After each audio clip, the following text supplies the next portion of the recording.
સાથે શરૂઆત કરીએ સોમિલ, કારણ કે આજનું જે સેટઅપ છે થોડું પ્રોફિટ બુકિંગ ની સાઇન આપણને ઇવન ગિફ્ટ નિફ્ટીના લેવલ પણ આપી રહ્યું છે.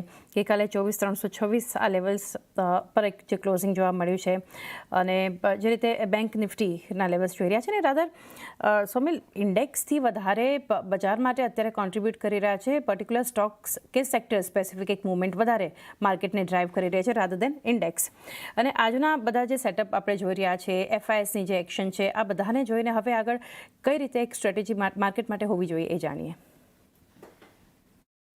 Good morning Chandni, good morning to everyone.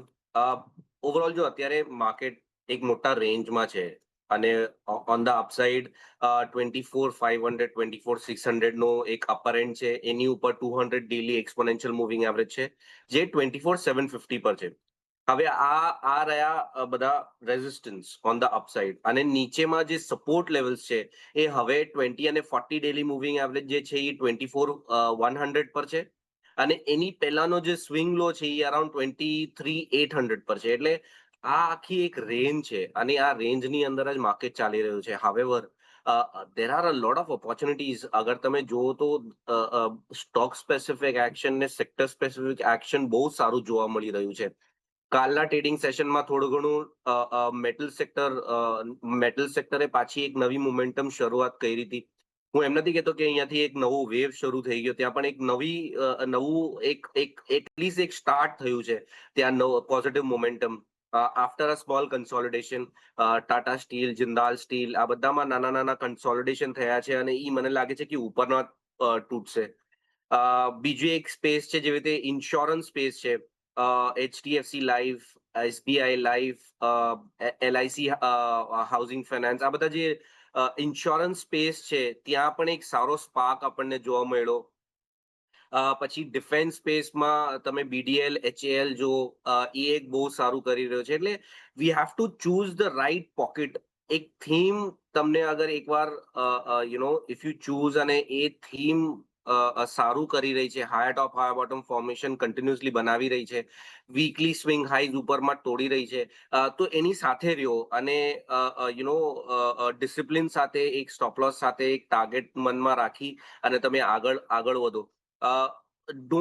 એટલે તમારે બધી જ જગ્યાએ, એટલે ઓઇલ એન્ડ ગેસ સેક્ટરથી થોડુંક એવું દૂર રહેશો તો અત્યારે four now it is okay, because થોડુંક અનસર્ટનિટી છે.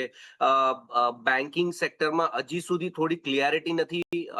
હાવેવર તમે HDFC બેંક જુઓ, ICICI બેંક જુઓ અને SBI જુઓ, જે લાર્જ કેપ છે એ બહુ જ સારું રનઅપ દેખાડી રહ્યા છે. નાની બેંક્સ જે છે, ફેડરલ બેંક, RBL બેંક, એ બધા પણ બહુ સારું કરી રહ્યા છે. એટલે you need to choose the pockets. You need to એક પોકેટ તમે રાઈટ ચૂઝ કરો અને એની અંદર સ્ટ્રિક્ટ ડિસિપ્લિન રાખીને તમે ટ્રેડ કરી શકો છો, ઇન્વેસ્ટ પણ કરી શકો છો. તો એક વ્યૂ માર્કેટ માટે અત્યારે કઈ રીતે એક ફોકસ ખાસ કરીને એક ટ્રેડિંગ કે ઇન્વેસ્ટમેન્ટ માટે હોવું જોઈએ.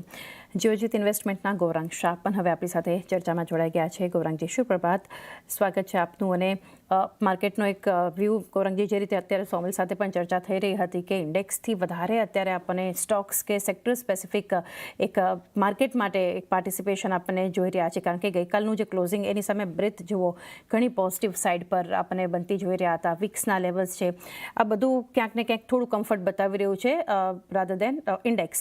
હવે આજે જે રીતે જોવા જઈ રહ્યા છે, થોડા પ્રોફિટ બુકિંગના સંકેતો છે, કારણ કે જીઓ પોલિટિકલ ફ્રન્ટ પર ફરી જે હુમલા થઈ રહ્યા છે, જે અપડેટ્સ આપણને આવતી જોઈ રહ્યા છે, ડોનાલ્ડ ટ્રમ્પ તરફથી નિવેદનો આવ્યા છે, એની સાથે સાથે એને કારણે ક્રૂડમાં ફરી એક સ્પાઇક, જે ગઈકાલે 97 સુધીના લેવલ્સ, આજે ફરી 102 આસપાસના બ્રેન્ટના લેવલ્સ છે, અને અર્નિંગ સિઝન, આ બધું ધ્યાનમાં રાખી કઈ રીતે બજારને સમજવા જોઈએ. ઘણો આભાર ચાંદની, આપણો મંચ પર આમંત્રિત કરવા માટે. CNBC બજારના દર્શકોને, સોમિલભાઈને તમને સાદર પ્રણામ અને શુભ પ્રભાત મારી તરફથી.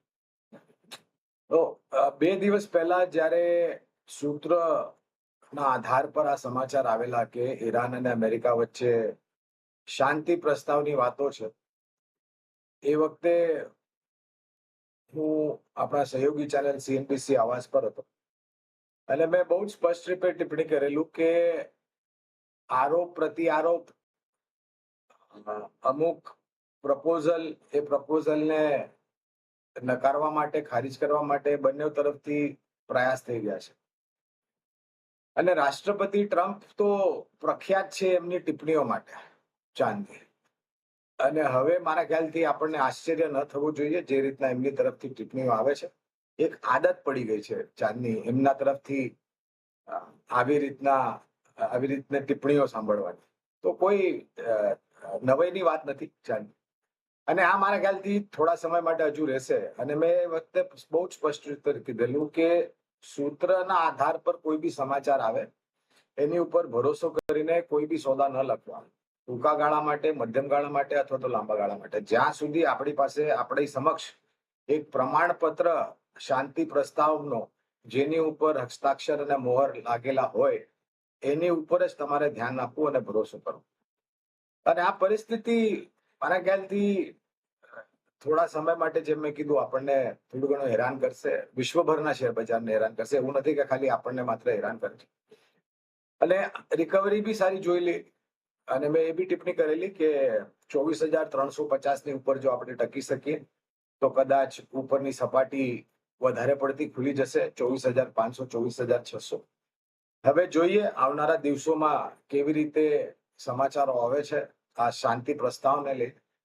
જ્યાં સુધી ચોથા ત્રૈમાસિકના પરિણામનો પ્રશ્ન છે, મારા મતે જેટલા બી પરિણામો હાલમાં આપણે જોયા છે, શરૂઆત થોડી નબળી થયેલી ચોથા માસિકના ત્રૈમાસિક પરિણામની ગયા નાણાકીય વર્ષ, પણ હાલમાં જે પરિણામ જોયા છે ઉત્સાહજનક છે અને એ કદાચ થોડો ઘણો વધારે પડતો સહારો બજારને આપે.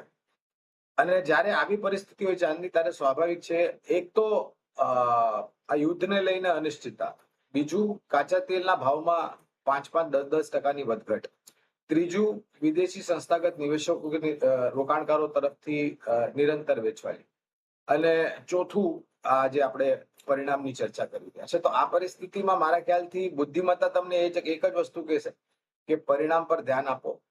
બજારમાં અમુક ક્ષેત્ર, અમુક કંપનીઓ નકારાત્મક તમને ચાલતી બતાવશે અને અમુક ક્ષેત્ર હશે જે બજારની વિપરીત ઉપરની તરફ. એ નિર્ભર રહેશે જે રીતના પરિણામ આવે છે. અને મારા મતે, મેં આપણે પહેલા બી ચર્ચા કરી છે ચાંદની, કે અને હા, આપણે રૂપિયામાં બી સારી એવી મજબૂતી છેલ્લા 2 દિવસમાં આવતી જોયેલી. અને ઇન્ડિયા વિક્સમાં બી જે 25-26 ના સ્તર હતા ત્યાંથી 16-17 ના સ્તર, એટલે કે ત્યાં બી થોડી ઘણી નીચલી સપાટી, સ્થિરતા આપણે જે કહીએ બજારમાં થોડું ઘણું આવતું દેખાયું છે. તો આવી પરિસ્થિતિમાં મારા ખ્યાલથી જે તમે ટૂંકા ગાળા માટે કામકાજ કરતા હો, સોદા લખતા હો, તો એની ઉપર તો હું ટિપ્પણી નહીં કરી શકું કારણ કે હું સક્ષમ નથી. પણ લાંબા ગાળા માટે મેં 28મી ફેબ્રુઆરી 2026 થી આ જે યુદ્ધ ચાલુ થયું છે ત્યારથી નિરંતર એક જ ભલામણ કરી છે કે બજાર તમને અવસર આપે છે લાંબા ગાળા માટે રોકાણ કરવા માટે. તો સારી સક્ષમ કંપનીઓમાં રોકાણ કરો. લાંબા ગાળાની વિચારધારા રાખશો તો તમને નુકસાન ઓછું થશે, કારણ કે આ એવી પરિસ્થિતિ છે ચાંદી, તમે બંને તરફ કપાઈ જશો.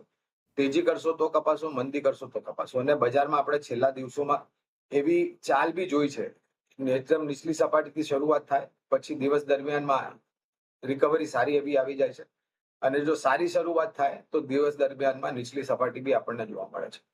તો સ્ટોક સ્પેસિફિક મારા ખ્યાલથી થોડું ધ્યાન રાખવું અનિવાર્ય છે. ક્ષેત્રના આધાર પર આપણે ઘણીવાર ચર્ચા કરી છે. વિત્તીય ક્ષેત્ર, ઉર્જા ઉત્પાદન ક્ષેત્ર, રક્ષા ક્ષેત્ર, ભારતીય શેર બજારથી જોડાયેલી કંપનીઓ, કેપિટલ માર્કેટ્સ, ઓટો ક્ષેત્ર, સિમેન્ટ સેક્ટર, આ બધા જ ક્ષેત્ર મને લાગે છે કે તમારે આજની જે પરિસ્થિતિ છે, જે સમાચારો છે અને જે વાતાવરણ છે, તો આ ક્ષેત્રમાં લાંબા ગાળા માટે તમે સક્ષમ અને મજબૂત કંપનીઓને, દિગ્ગજ કંપનીઓને વધારે પડતું મહત્વ આપવા જો તમે કામકાજ કરશો તો તમારો એક સારો પોર્ટફોલિયો ઉભો થઈ શકે છે.